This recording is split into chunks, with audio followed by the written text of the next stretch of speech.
Morning बच्चों। तो देखो आप लोगों का ये चैप्टर 9 चल रहा था, straight line and angle, exercise 9.1 का ये 4th नंबर तक हो गया था। आज देखो 5th नंबर देखते हैं कैसे करते हैं। ठीक है, तो देखो इसमें दिया क्या है।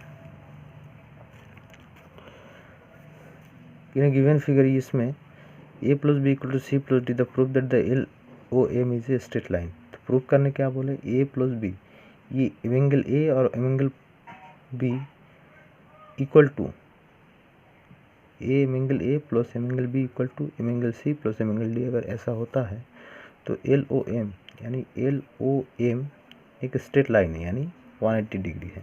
स्ट्रेट लाइन मतलब होता है 180 डिग्री। ठीक है, तो इस प्रूफ कैसे करेंगे, लेकिन इसमें पता होता है चाहे जितना सारा एंगल, ये एक सर्कल दिख रहा है, ठीक है, ये जितना सारा एंगल होगा, चाहे वो 5 हो, 6 हो, 7 हो, 8 हो, या जितने सारे एंगल होगा, या 2 हो या 3 हो, ठीक है, या 4 हो, टोटल प्लस करने से हमको हमेशा 360 डिग्री मिलेगा। ठीक है, तो ये एंगल A प्लस एंगल ये B plus angle C plus angle D equal to 360 degree. ठीक है, हमेशा क्या मिलेगा, 360 डिग्री मिलेगा। तो देखो, तो एंगल A प्लस B क्या दिया है, angle A plus angle B equal to angle C plus angle D equal to, ये आज पर क्वेश्चन ये क्वेश्चन में दिया है। ठीक है, तो angle A plus B plus C plus D चारों मिलके कितना होना है, 360 डिग्री। ठीक है, चारों मिलके 360 डिग्री होना है। अभी क्वेश्चन में ये दिया है angle A plus B equal to angle C plus D, तो ऑब्वियसली 360 का 4 भाग का एक भाग करना है। 360 का 4 भाग क्या है, 1 2 3 4 इक्वल तो नहीं होगा, लेकिन 360 का आधा इस साइड जाएगा, आधा इस साइड जाएगा। ठीक है, क्योंकि angle A plus B equal to angle C plus D दिया है, तो 360 का हाफ कितना है, 180 डिग्री। तो एंगल A प्लस B मिलकर कितना होगा, 180 डिग्री होगा। C प्लस D मिलकर कितना होगा, 180 डिग्री होगा। ठीक है, तो अगर angle A plus B equal to 180 degree होता है, एंगल ज़रूरी नहीं कि angle A equal to 90 degree हो, B equal to 90 degree, C equal to 90 degree, D equal to 90 degree, ऐसा ज़रूरी नहीं है। लेकिन ज़रूरी क्या है, चारों मिलके 360 डिग्री होगा, ये भी एक बात है। ठीक है, और A plus B equal to C plus D दिया है, तो इसका मतलब होता है ये angle A equal to angle A plus B equal to 180 degree होना ही है, और angle C plus D equal to 180 degree होना ही है। ठीक है, तो अगर ये प्रूव होता है तो angle A plus angle B equal to 180 degree, angle C plus angle D equal to 180 degree. तो इसमें क्या प्रूव हो जाता है, LOM, ये अगर 180 डिग्री होगा, LOM C प्लस D अगर 180 डिग्री हो जाएगा, या इसको भी ले लेते हैं, A प्लस B अगर 180 डिग्री हो जाएगा, बोथ एंगल आर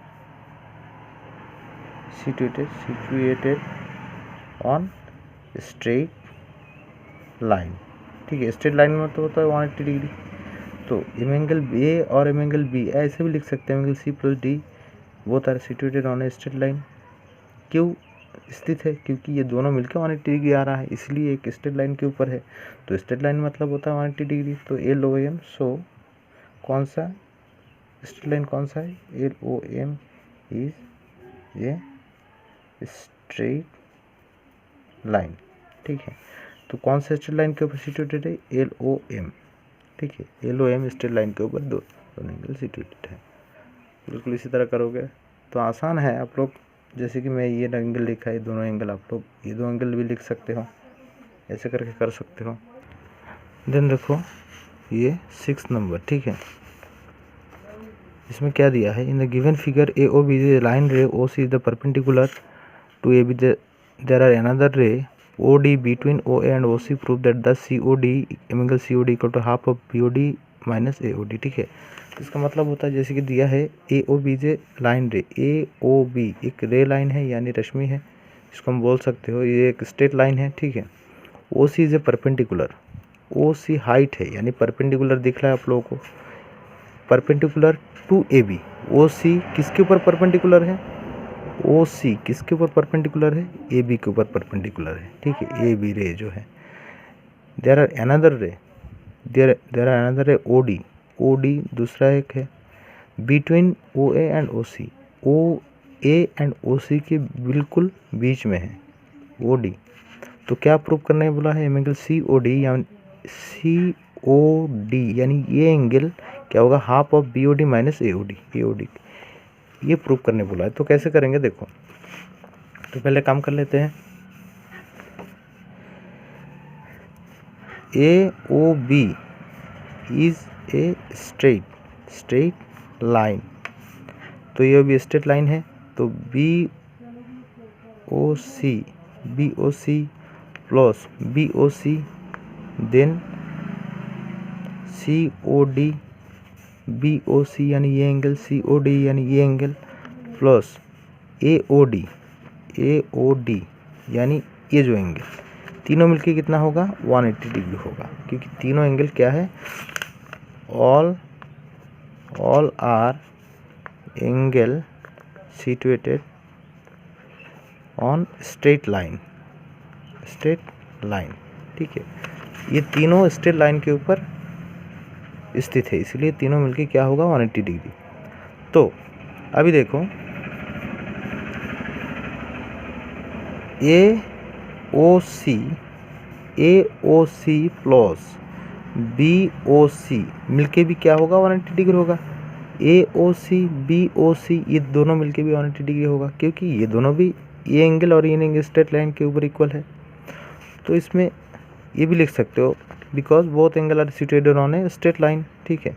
तो B O C equal to 90 degree, ठीक है, क्यों, because O C perpendicular to A B, इसका कारण है। बी ओ सी 90 डिग्री इसलिए होगा क्योंकि ये जो ओ सी है ये ए बी के ऊपर परपेंडिकुलर है, और जो परपेंडिकुलर है उसका बॉटम हमेशा क्या होता है 90 डिग्री होता है। तो अगर बी ओ सी अगर 90 डिग्री होता है, ठीक है, तो A O D plus C O D equal to ये मिलके भी ए O D C O D मिलके भी 90 डिग्री हो जाएगा, होगा ऑब्वियसली होगा, ठीक है। अभी देखो 90 डिग्री हो गया, A O D plus C O D, A O D plus C O D equal to 90 degree, क्योंकि B O C equal to क्या 90 डिग्री चला गया, बाकी दोनों मिलके 90 डिग्री होगा, तीनों मिलके क्या होगा 180 डिग्री, जैसे मैं पहले लिखा था, ठीक है। अभी देखो ए ओ डी, तो A O D equal to 45 degree, C O D equal to 45 degree, ऐसा दिया नहीं है फिर भी दोनों 45 होगा, क्योंकि ऐसा लिख देना, क्योंकि O D is a OD is a between ray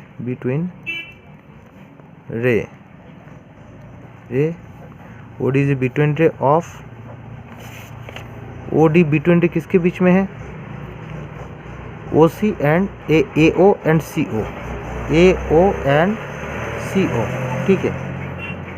OD is a between ray of AO and CO, या ऐसे भी लिख सकते हो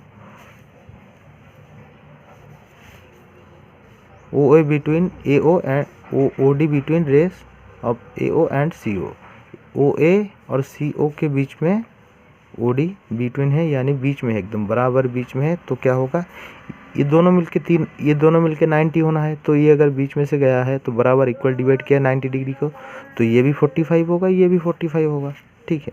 तो जितने सारे एंगल हमको मिल गया। अभी देखो क्या करना है, प्रूफ करने क्या बोला, C O D equal to half of B O D minus A O D, ठीक है, ये प्रूफ करने बोला है। तो सी ओ डी क्या दिया है 45 डिग्री, तो इधर 45 डिग्री लिखेंगे equal to half into B O D क्या होगा, बी ओ डी क्या होगा, बी ओ डी यानी ये एंगल और ये एंगल मिलके बी ओ डी, आप लोग समझ रहे हो। बी ओ डी क्या होता है, BOD कैसे आता है, BOC प्लस COD मिलके ये BOD आता है, ठीक है, माइनस AOD BOD कैसे आता है, BOD ये एंगल और ये एंगल मिलके BOD एंगल आता है, तो equal to half into BOC क्या दिया है, BOC एंगल क्या दिया है, BOC जैसे कि बताया था BOC इक्वल टू 90 डिग्री ये दिया है, ठीक है, BOC इक्वल टू 90 डिग्री दिया है, तो मैं BOC की जगह क्या लिखूँगा, 90 डिग्री लिखूँगा, प्लस COD, ये COD क्योंकि BOD कैसे आता है, BOC प्लस COD, तो COD क्या दिया है, COD ये 45 दिया है, तो COD की जगह मैं 45 लिख लूँगा, माइनस AOD क्या दिया है, 45 दिया है, ठीक है, तो इधर भी 45 में लिख लूँगा। अभी देखो हाफ इंटू 95 प्लस ये 45 भी कैंसिल कर सकते हो, प्लस 40 माइनस 50 बचा 90, तो 1 ब्रैकेट का मतलब होता है मल्टीपल इंटू 90, 2 से 90 को डिवाइड किया तो 45 1 जा 45, तो ये 45 इसके साथ इक्वल हुआ, यानी इसका मतलब होता है COD equal to half of BOD minus AOD, तो ये प्रूफ हो गया, ठीक है। तो इसी तरह बिल्कुल करना है, देखना है, बहुत ही आसान होगा, तो आप लोग समझ जाओ, और एक बार प्रैक्टिस करने से ये समझ जाओगे, बाकी का नंबर मैं कल दिखा दूँगा।